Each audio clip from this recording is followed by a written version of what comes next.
So, good morning, everyone. It's Tuesday, March 11th, Tuesday of Holy Week. April 11th. Thank you. Time, April Fools. A little bit delayed. Time gets away from me. Okay, so it's Holy Week, and again, this week I'm doing something a little bit different because, we are inundated with scripture readings in our liturgies for this week. What I thought I would do is refer to some of them, but do it from the framework of actually looking at Holy Week. So we're not going to be reading the scripture texts. And my apologies to anybody who might be disappointed that you didn't have a chance to read it. But in a few weeks we will begin again the reading of the scriptures, because in a few weeks we will begin again the Sunday after Sunday. Now, when we talk about Holy Week, what exactly do we mean? Well, Holy Week for us is the week that begins with Palm Sunday and continues Monday, Tuesday, and Wednesday. Wednesday, tomorrow, is often called Spy Wednesday. We'll see a little bit more about that in a few moments. Thursday basically of Holy Week ends at what is supposed to be sunset on Holy Thursday, and then beginning on Holy Thursday, the Mass of the Lord's Supper. We're going to several times be referring to the importance of sunset and night being the beginning of the next day. That's the way that the Jews saw their calendar, beginning with sunset of the day of what we would call the day before. That actually was the beginning of the day. We're going to see the importance of that as we get to the end of our presentation, and it's something that we just need to remember. Otherwise, we get extremely confused all over the place. So, Holy Thursday, as simply part of Easter week, the succession Monday, Tuesday, and Wednesday. Thursday, it only goes up to sunset. Now, many places, including here, have the Mass of the Last Supper long before sunset, because at sunset many of us are already ready for Betty Bye. But the Easter Triduum actually begins Holy Thursday evening. We call it Maundy Thursday also. Maundy coming from an Old English sort of contraction and version of the word mandatum, which means the new commandment that Jesus gave, the commandment to wash one another's feet, and the commandment that he gave at the same time to love one another as he has loved us. That is his new commandment. Not just love one another as we love ourselves, but love one another as he has loved us. And then Good Friday, and Friday is the Passion of the Lord, and we have the liturgy of the Passion, and then Easter Vigil in the Holy Night. That too should begin at after dark.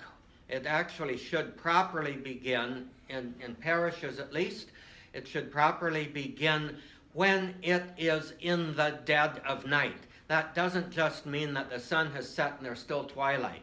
It should mean at the dead of night, because the whole symbolism in the Easter Vigil is that the light of the risen Christ conquers the darkness.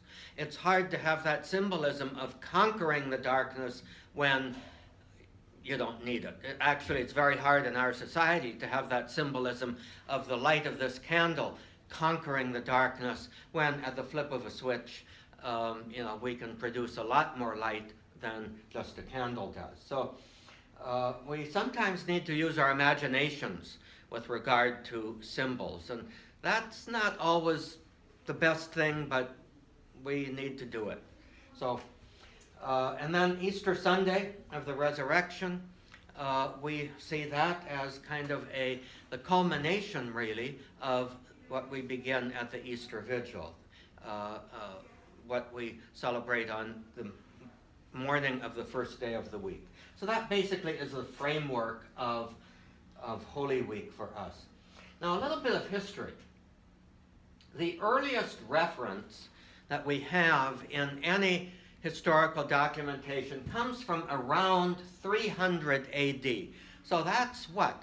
170 years after the time of Jesus. 270 years, pardon me.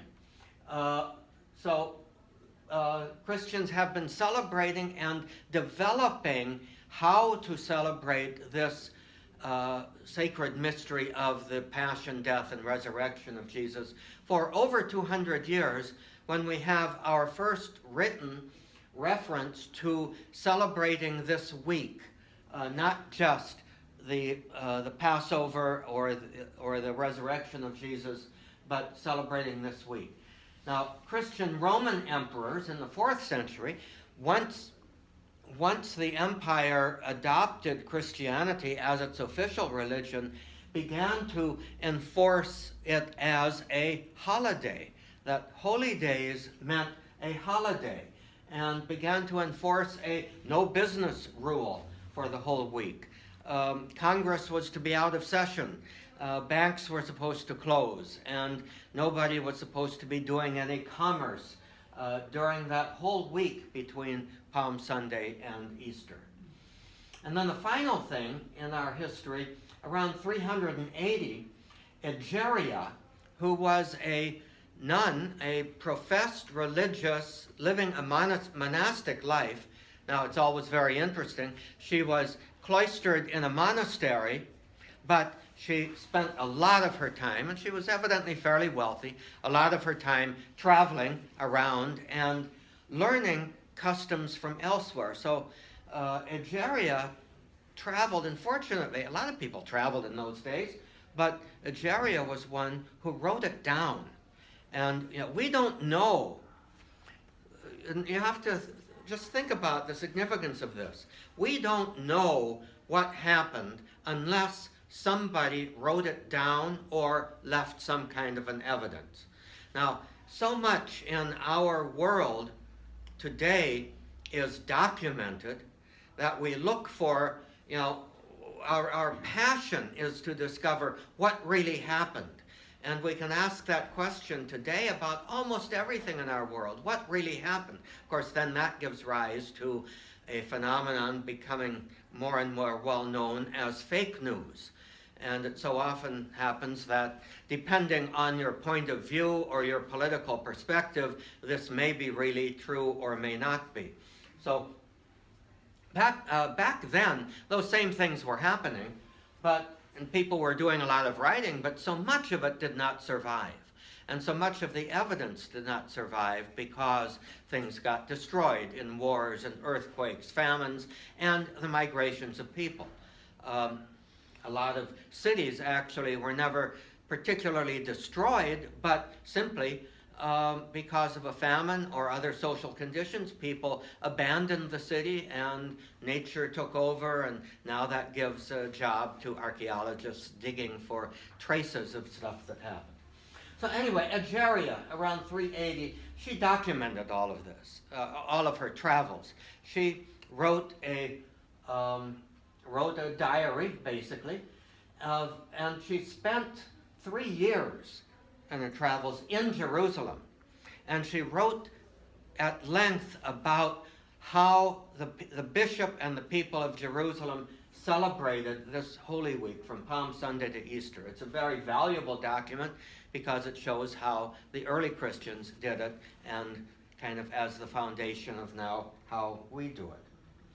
Now, the scripture that we have for Holy Week, for our celebration now, Monday, the first reading was the first servant song in Isaiah. If you look up those references, and we can't go into detail here, but you look up those references in the second book of Isaiah the prophet, what's sometimes called the Book of Consolation. There are 4 servant songs that seem to contain prophecies of Jesus, that seem to contain things that so clearly point to the passion and the death of Jesus that, hindsight says, God must have had something in mind when he inspired Isaiah to write these, because they so clearly pre-echo the life of Jesus. So during Holy Week, Monday, Tuesday, and Wednesday, we read the first 3 of those servant songs. So today at Mass, you heard the second servant song being read. And tomorrow it'll be the 3rd servant song. What about the 4th one? That's the longest one. It's huge. And it will be read on Good Friday. It's the first reading on Good Friday. Now, on Monday, Tuesday, and Wednesday, the Gospel has the anointing at Bethany, which we will see in a little more detail in a few minutes. And then Tuesday, Jesus at the Last Supper predicting his betrayal and death. So the theme of Monday is the anointing, preparation for his burial. Theme on Tuesday is that he predicts his betrayal and death. And then Wednesday actually is St. Matthew's account of the betrayal by Judas. That's why we call Wednesday sometimes Spy Wednesday. Not so much spy in the sense of, looking at something or gathering secret information, but spy in the sense of a betrayal. That's an earlier meaning of that word, that a spy was one who betrayed his country, betrayed someone else. And so that's why it's called Spy Wednesday. Holy Thursday, the beginning of the Triduum, recalls the institution of the Eucharist. The Passover meal in Exodus 12 is the Old Testament. The only New Testament reference to the institution of the Eucharist is found in 1 Corinthians in these liturgical readings. They don't do the Gospel accounts, but they do the 1 Corinthians account, which is actually the earliest account of the institution of the Eucharist.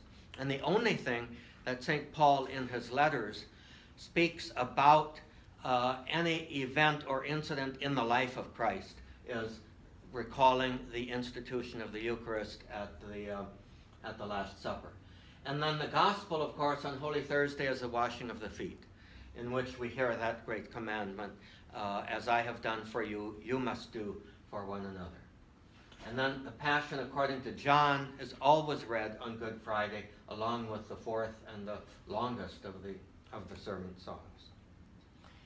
Now, that's the way that we celebrate now. What actually did the Gospels tell us about Jesus' last week or so? And I always have to add or so, because there is very little indication of chronology there. For example, was Palm Sunday on Sunday? There is no indication whatsoever in the Gospels that what day of the week Jesus actually made his triumphal entry into Jerusalem. We've celebrated it on Sunday, but it probably was not on Sunday for this reason. If it were on Sunday, there may well have been a reference in at least one of the Gospels of the first day of the week, or a reference to the Sabbath being the previous day, the day after the Sabbath. There's no explicit chronology of any of the things that happened between the entry into Jerusalem and the Holy Thursday Last Supper. In fact, as we'll see in a little bit, we're not even totally sure that the Last Supper happened on Holy Thursday. So we'll get to that a bit later. The first 3 Gospels, the Synoptic Gospels, do pretty much agree on what happened between the triumphal entry into Jerusalem and Holy Thursday, and the Passover meal, or what we call the Last Supper. There are some variations, but pretty much agree on the order of those events and what Jesus did. And I think this is significant because it kind of tells us, okay, we ask the question, what did Jesus do between his entry into Jerusalem and the Last Supper? There's pretty consistent testimony about that. The basic one seems to be Mark, which was written, the earliest one written around 70 A.D. Matthew and Luke used Mark as a source, and they pretty much agree with Mark and develop it a bit, as we'll see. There are some things in Matthew and Luke, especially Matthew, that are not found in Mark, but the framework is still pretty much the same. The timeline, if you will, is the same. John, however, tells those events in a completely different way. And there's very little overlap between John and the synoptics. When I say some synoptics, remember it's Mark, Matthew, and Luke. Synoptic means you can look at them all in one glance. If you put them side by side, they are kind of parallel. That's what synoptic means. John, very, very different. Different perspective. Another 10 years or more of theological reflection on the mystery of Christ is what John gives us.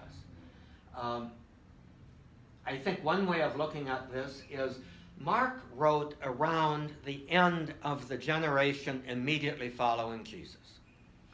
And Matthew and Luke kind of are on his coattails. In other words, we're still talking about, at that time, Christian communities may very well have had a lot of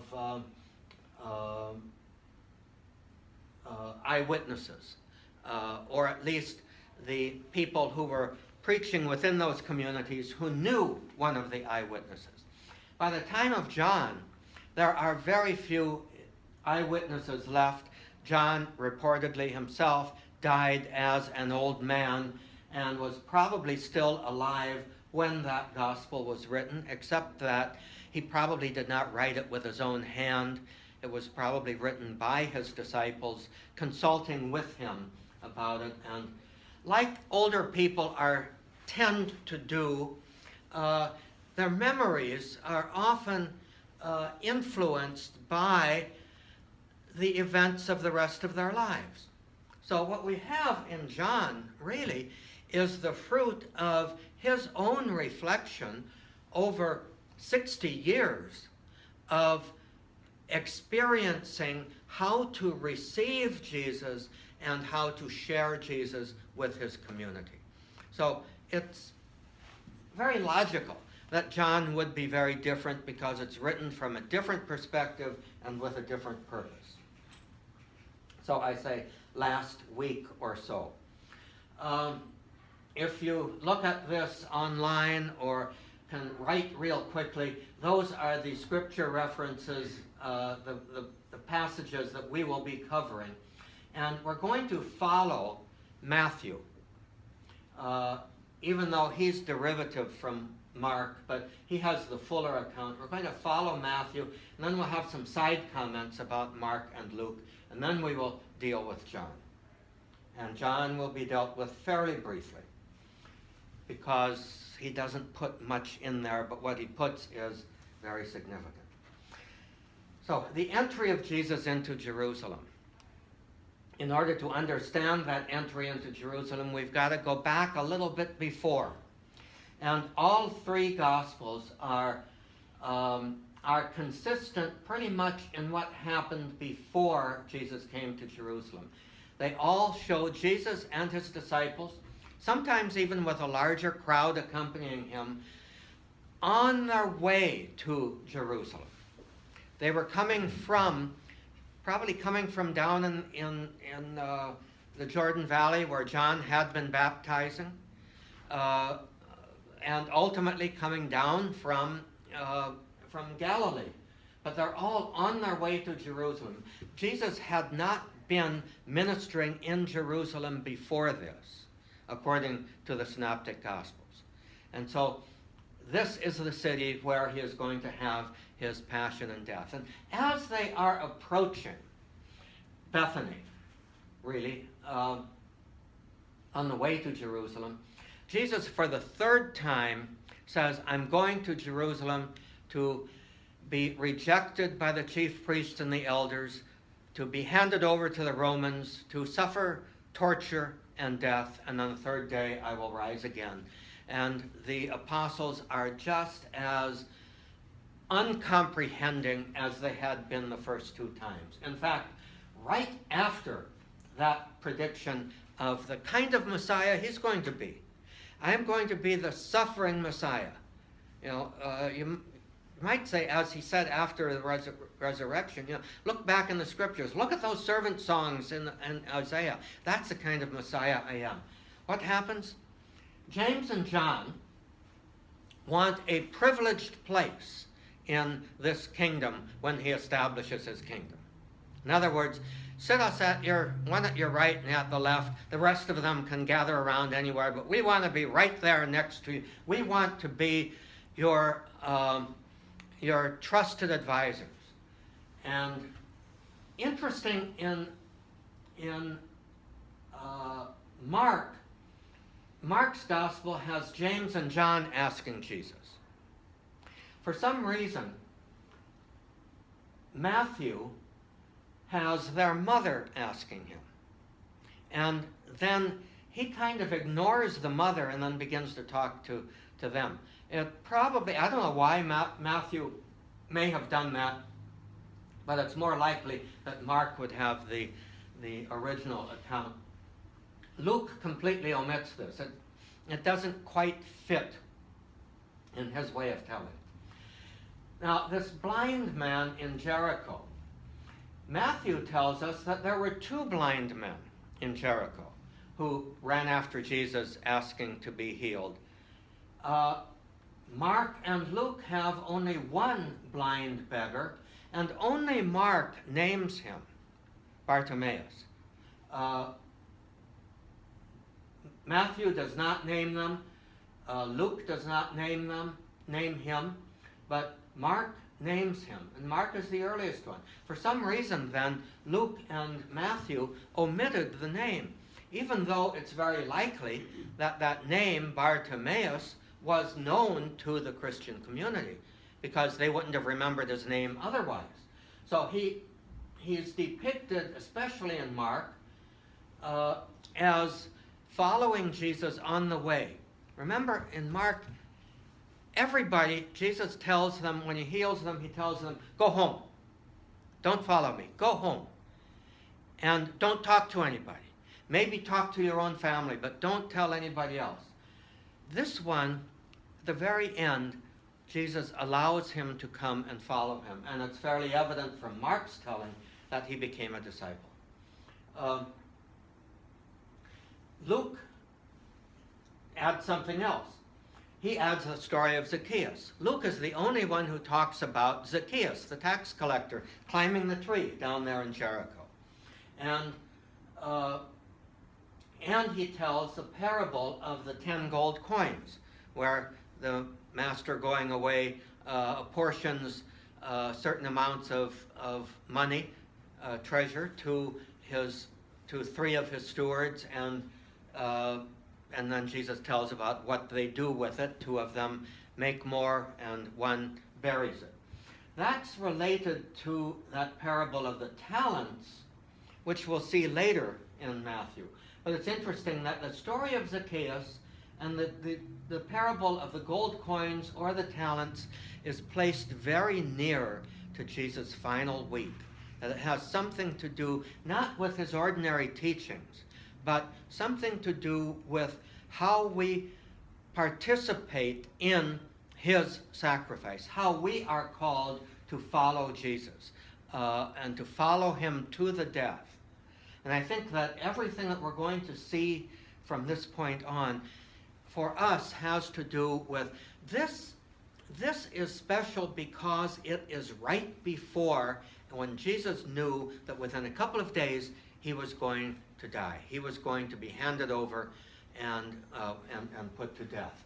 And beforehand, he had said, if you want to be my disciple, you must follow me. And he gave a lot of moral advice about following him beforehand. Now he is giving advice, commands really, about how we are to partake in his death. If we are going to have part with him, we must be part of his mission as well. A little bit of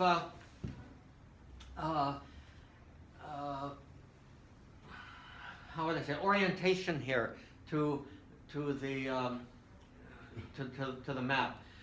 They're coming up to Bethany, and Bethphage is on the slope of the Mount of Olives, not far, a little more than half a mile, less than a mile from Bethany, and only about a mile to the Garden of Gethsemane, going around the Mount of Olives, and then down into the Kidron Valley. That's where you've got those squiggles there, and then up to the temple.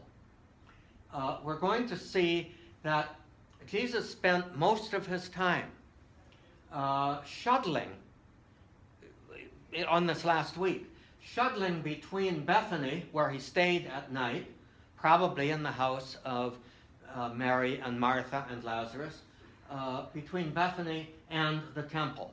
And most of his teaching and his disputes with these various classes of people took place in that temple enclosure there. A couple of other high points or low points to put out. You see way down in the bottom, that curve.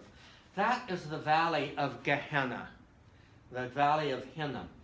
That's where there was a garbage dump, and that's where nobody lived there because it had been a place of human sacrifice before, and sacrifice of infants before, in more ancient days. There's a number of pools around there.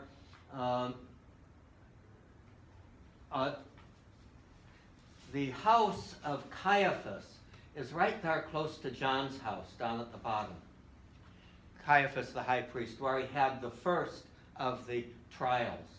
And then the fortress Antonia, where Pontius Pilate would have been, was up north of the temple, and in between is the palace of Herod, where one of the Gospels says Pilate sent Jesus to Herod. So Jesus was shuttled around a lot on that night of before his crucifixion. It's what? Look down here. It's a good mile or more from Caiaphas's house up to the fortress of Antonia. So that gives you a little bit of an orientation. So the entry into Jerusalem. He entered from Bethany, going along Bethphage. The symbolism of the donkey, and there's probably only one. Matthew, as we heard, has him get an ass and her colt, but that was a misreading of one of the ancient prophecies. The others simply say he entered on a donkey. A donkey was the beast of peace, and David at one point entered and rode on a donkey, signifying peace. The horse was the beast of war. So he did not enter on a horse in triumph. He entered on a donkey. And according to Matthew, the first thing he does in going into Jerusalem is he goes into the temple and throws out the money changers and the merchants. And then he returned to Bethany for the night. Now, in Mark, that day, Jesus looks around the temple and returns to Bethany. and then cleanses the temple the next day. Luke, at that point, inserts his lament over Jerusalem.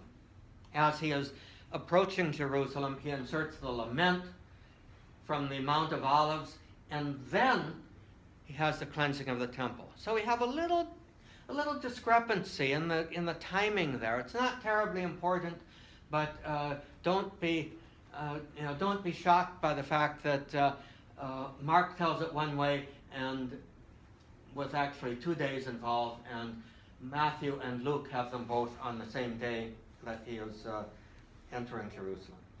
So on the next day,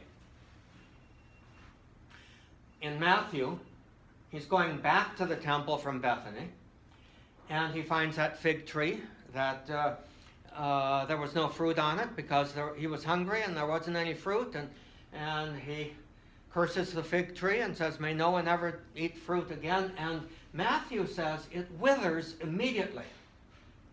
And then Jesus gives a lesson on faith. You think that's something. If you said to this mountain, and that mountain would probably be the Mount of Olives, get up and dump yourself into the sea, it would obey you. So he gives that lesson on faith. Mark, however, curses the fig tree, then proceeds to go in and throw the money changers out of the temple. So Mark unites those two things. And sort of like he's doing to the temple what he did to the fig tree. And at that point, the chief priests and scribes in Mark wanted to put him to death, but they feared the people. And then Jesus and his disciples go back to Bethany. And then there is a next day, the following day in Mark, the withered fig tree is seen as on returning to the city. And Jesus gives a lesson not only on faith, but also forgiveness. Luke, he omits the fig tree altogether. He did not see that rather odd thing with the fig tree as fitting into his frame, so he decides not to tell that part of the story. Why? Well, we'll have to ask him when we get up there. Now they are all pretty much in agreement on the timeline. After all the fig tree stuff, after the cleansing of the temple, Jesus is spending most of his time teaching in the temple area. And generally, we see the artwork with Jesus towering over the people and teaching all of this stuff. He was probably sitting down. Sitting down was the posture of teaching with authority. So he was probably sitting down on a bench or a rock somewhere within the temple area while he was teaching. And at that point, the chief priests and elders come and question his authority. That's where he answers them, I'll ask you a question in return. By what authority did John baptize? And they huddle together and they say, well, if we say John's baptism was human, or rather was from God, Jesus will say, why didn't you believe in him? And if we say, well, it was just human, we've got the people to fear. So they said, well, we don't know. And so Jesus says, well, tit for tat, I'm not going to tell you either. Then Matthew follows that. This is very interesting when you look at it, with 3 parables and 3 questions. So Jesus' authority is established, and then he has 3 parables and 3 questions that are put to him by Pharisees, Sadducees, and the scholar. Now, let me just say for a moment or two who these people are.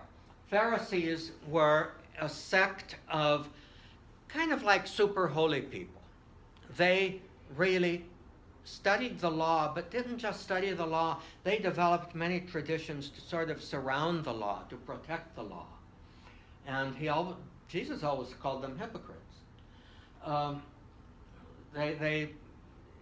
they do all of this stuff to protect the law that they really don't keep very well, is essentially what Jesus would be saying. Sadducees, they were the temple authorities, and they were people who only believed in the law of Moses, only the Torah. But the Torah didn't say anything at all about the resurrection, so they did not believe in the resurrection. They were also the ones who opposed, well, the Pharisees opposed Jesus because he was really saying that their faith and their way of life were not consistent. Sadducees, they opposed Jesus because they felt that Jesus would disrupt the order that enabled them to make a profit from the temple with the blessing of the Romans.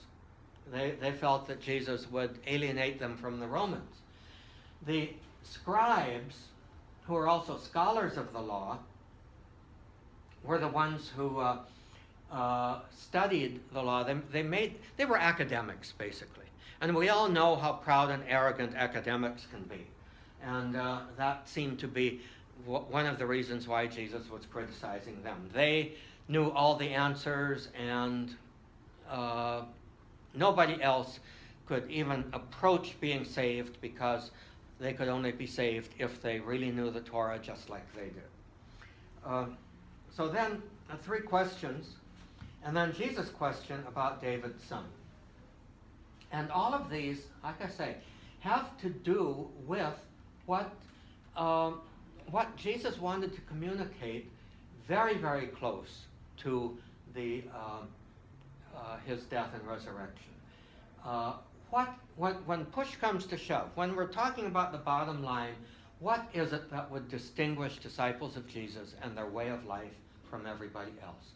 If you want to know that, go to these particular parables and questions. And then Jesus in turn asks a question, referring back to his authority. David himself calls the Messiah calls his son, the Messiah, his Lord. How can that be? And Jesus just kind of leaves that question with them. Following that, the next major component here, the next major section, is that especially in Matthew, he denounces the scribes. As I said before, they were scholars of the law. They were basically the lawyers. They were arrogant, who paraded their authority, and he basically says, don't be called rabbi, don't be called father, don't be called master, don't exalt yourself. And then he gives 7 woes, sort of like counterpart to the 8 Beatitudes. 7 woes that he particularly said, woe to you scholars and you Pharisees, who are so meticulous, and yet you leave the important things aside. Luke does something very different in another part, much earlier. He combines 4 Beatitudes and 4 woes, and sort of leaves it at that. After this is in Matthew and in Mark and Luke, not in Matthew, they only have a very brief denunciation of scribes. They don't go on and on and on like Matthew did. But they follow, in Mark and Luke, they have the observation of the widow and her 2-penny contribution. Matthew omits that. I guess he thinks he said enough or something, but Mark and Luke have that very poignant episode of Jesus being in the temple area, and this widow comes and deposits her 2 pennies into the treasury, and Jesus comments that she's given more than all the rest. Again, something to think about when we're hearing that from somebody who is in the process of giving his all for us.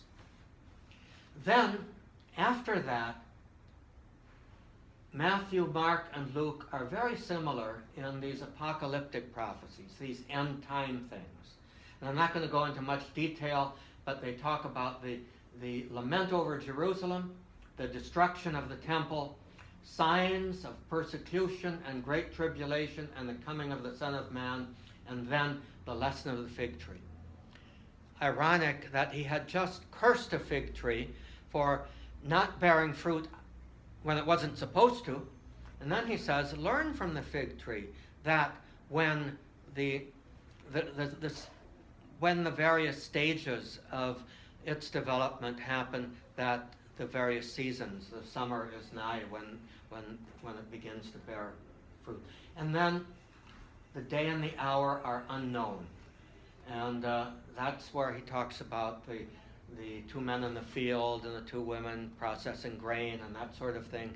One will be left and one will be taken, and it's often interpreted as the rapture, which fits in with some of the evangelical views, but really I don't think that he intended that. Matthew alone follows this with 4 parables of judgment, and they are found only in Matthew. If you talk about the faithful and unfaithful servant, the faithful servant who's being rewarded, the unfaithful servant who will be condemned, the parable of the 10 virgins, the 5 wise and 5 foolish, and the parable of the talents, that is sort of like what we saw in Luke earlier. It's a variation on it. And then the judgment of the nations, the sheep and the goats, that all of those are only found in Matthew. Matthew really develops those, basically, I think, saying he's talking first about the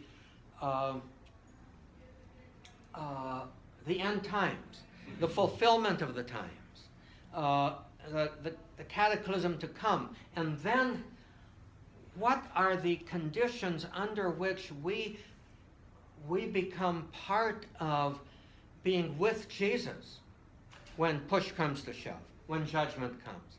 What are the things we have to pay attention to? Being faithful, being prepared, having the extra oil. That parable of the 10 virgins is a very powerful one. Parable of the talents is a powerful one. The sheep and the goats, of course, is extremely powerful, but it can't be taken just alone. The criterion is not just whether I was hungry and you fed me or not, but how you organized your life, how you lived your life in order to see me in the poor. And so all of those things, but the placement of the 4 parables, I think, is significant in Matthew. And like I say, he's the only one who speaks of those 4 parables. And then the conclusion. However many days he was speaking, it seems like he finished this 2 days before the Passover. And Luke also says, during the day, during this time, he was teaching in the temple. At night, he would leave and stay at the place called the Mount of Olives, or right over the Mount of Olives in Bethany. And it looks like in those few days, he developed quite a following, according to Luke, because people would get up early each morning to go to the temple to listen to him. So he was attracting quite a crowd, which, of course, the chief priests and the elders and the Sadducees did not much like. So, at the end of this period, the chief priests and the elders conspire against Jesus, and then the last scene that happens both in Mark and Matthew is the anointing in Bethany at Simon the leper's house. And an anonymous woman is the one who anoints him, pours the oil, precious oil on him. There's a concern for the poor, and he says, well, this is for my burial. And then he says about this nameless woman, wherever the gospel is preached, this will be recalled in memory of her. And then after that, the betrayal by Judas. We'll see that John includes this, but puts it a little bit differently. It's probably the same event, but we'll see where John does it. Places it in Lazarus' house with Mary doing it. He names Mary. And he puts it before the triumphal entry, not before the Last Supper. And then we have the betrayal by Judas. And then the end of what I'm dealing with now, because it begins what we would call Holy Thursday. The first day of the Feast of Unleavened Bread, preparation for the Passover, and Jesus declares, my appointed time draws near. I shall celebrate the Passover with my disciples. So he's very clearly saying this celebration of the Last Supper is the celebration of the Passover. Let's look at John's Gospel now. Going back to before the entry, we've got Jesus going to Judea, raises Lazarus from the dead. We're very familiar with that. We just heard that a couple of weeks ago, last week, week and a half ago, whatever. And then, as a result of that, the chief priests and Pharisees confirmed their plan to kill Jesus. And Jesus withdraws to a place called Ephraim. That was possibly where he had the temptation, the 40 days in the desert. And people are going looking for Jesus. And then back in Bethany, 6 days before the Passover, John says, is the dinner at Lazarus' house where Mary anoints him, and Judas is the one who, really objects, and John says because he was a thief. And then a crowd comes to Bethany to greet Jesus, to listen to him. And at that point, the chief priests plot to kill Lazarus too. And then that whole crowd, goes with him from Bethany into Jerusalem, the entry into Jerusalem. What happens after the entry into Jerusalem? There is one incident that John narrates. That's when Greeks want to see Jesus. Philip and Andrew tell him, and Jesus says, now my hour has come. We don't know what that incident with the Greeks and Philip and Andrew, what that really means, because Jesus launches into a discourse about belief and unbelief. And finally he says, the recapitulation, believe in me, believe in the one who sent me. And then that immediately after that, chapter 13 begins. Before the feast of the Passover, Jesus knew his hour had come to pass from this world to the Father. He loved his own in the world, loved them to the end. And so during supper, that's all it says about the preparation for the supper. It doesn't say anything about preparation. It just says, during supper, fully aware that the Father had put everything into his power, he rose from the supper and took off his garments and does the washing of the feet. Interestingly, John does not even say that was the Passover supper.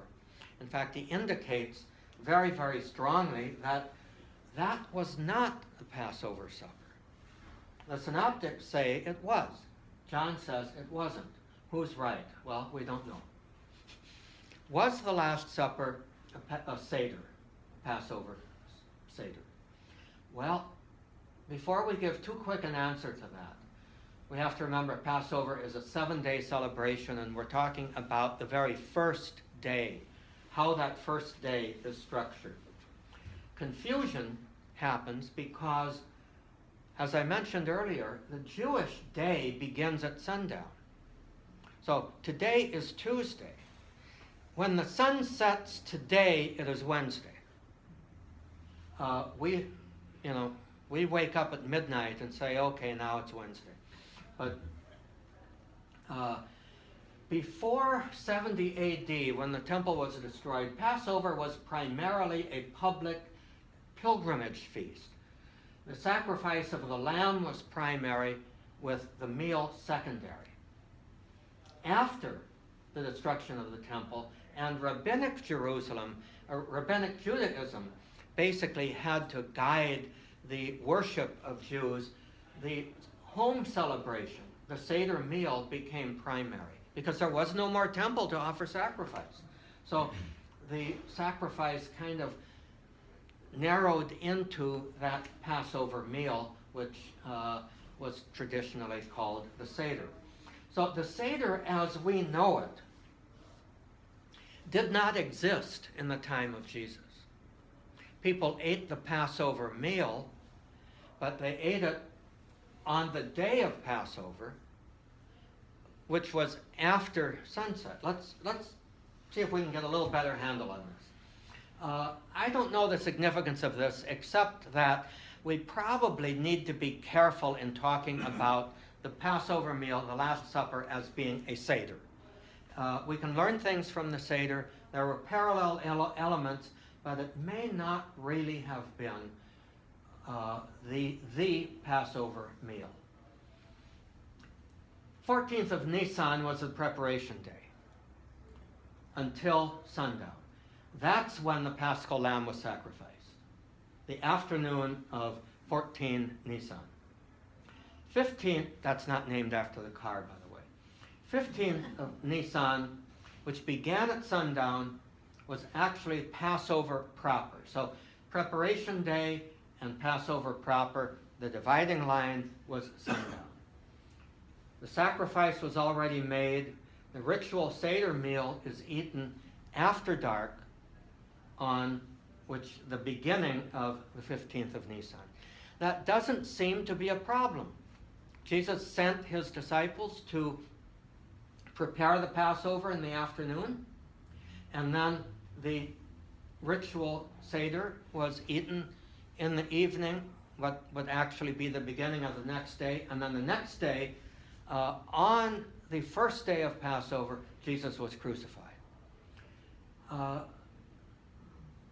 Problem there is that that's the way the synoptics say it, but crucifixion on the first day of the feast is really very unlikely to have happened. It could have, but that would be something where it would have made a much bigger splash historically that the Romans would do that than is made. So many scholars will say that timing just doesn't seem to be right. And then John comes along and gives a very different timing.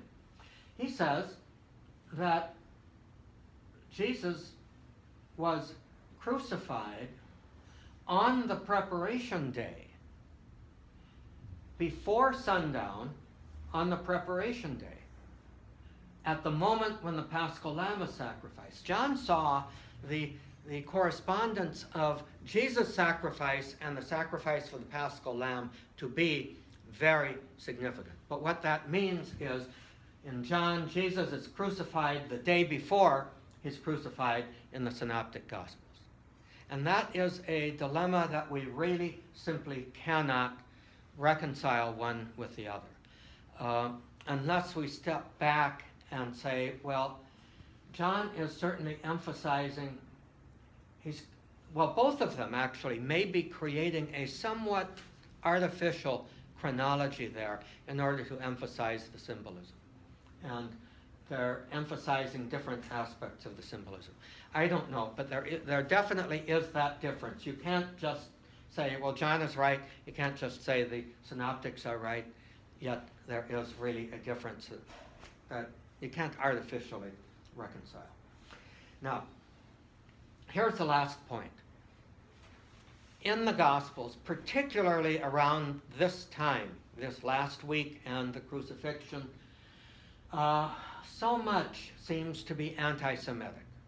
The Jews are painted in a very, very unfavorable light, which, Matthew quotes the Jews even as saying, his blood be upon us and our children, and Christians since then have taken that as the excuse to spend the whole next 2 millennia persecuting the Jews because they were Christ killers, because they said, his blood be upon us and our children. The church has recently and at its best in the past also has said, wait a minute, you can't extend that phrase to justify 2 millennia of anti-Semitic persecution. What else is happening here? Well, by the time the Gospels were written, the followers of Jesus were often at odds with the religious establishment. They saw the followers of Jesus as a threat to their power and security. And so they would be at odds with them. That's why they would try to alienate them, shove them aside, and perhaps wipe them out. As I put down below, and that's the most important line here. It is human nature. We all do it, whether we're willing to admit it or not, but we all demonize the other. Whoever we see as the other, our first instinct is to demonize them. And we certainly see that in the political line, we see that in the religious line, we see that in the social cultural line. Those people are bad because they are those people, not us. And that simply is human nature, sinful human nature. That may be the one key sin that Jesus does want to empower us to overcome. But we haven't done a very good job letting him empower us to overcome it. Instead, we join in that fight readily, eagerly.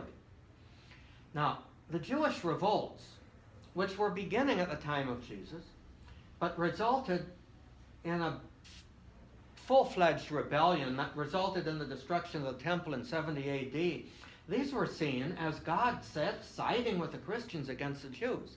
The temple was destroyed right around the time that Mark's gospel was being written, and therefore 10 to 20 years before Matthew's and Luke's and John's gospel.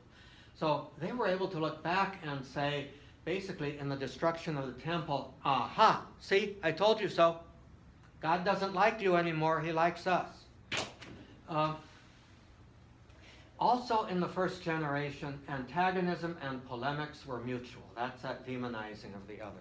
You read some of the Jewish writings of the first few centuries, and into, let's say, 4th, 5th centuries, the rabbinical writings were fiercely anti-Christian and were basically painting the Virgin Mary as a prostitute, and the so-called virgin birth was, well, she had this affair with a Roman soldier while Joseph was out of town, and that kind of stuff was extremely antagonistic and polemical towards the Christians.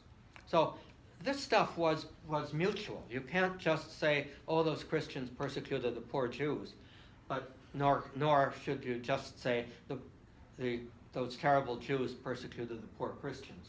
It was very mutual.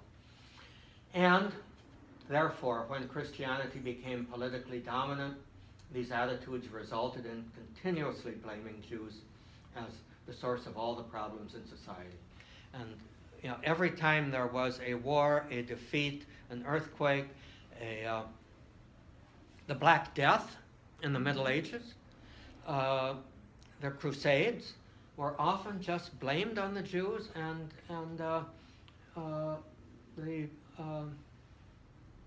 it gave rise to a reason for persecution.